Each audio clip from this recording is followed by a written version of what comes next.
Hey guys, welcome back with me again in this channel. On today's tutorial, I'm going to show you how you can use the Google Chat on your phone.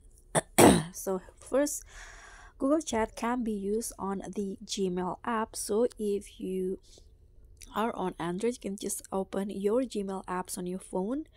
And in here, to activate the Google Chat tab, you need to go to the settings. So click on the three lines icon at the top left corner and go to settings in here. If you have more than one email, choose the emails that you want to use the Google Chat.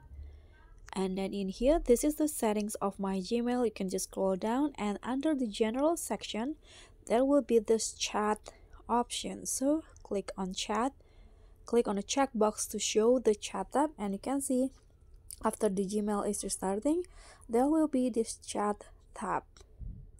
So to start using it, you can just click on the chat tab, and if you want to start a conversation, just click on the plus icon, and in here just select the person or write the email's name, and you can just click on done at the top and start writing your message in here.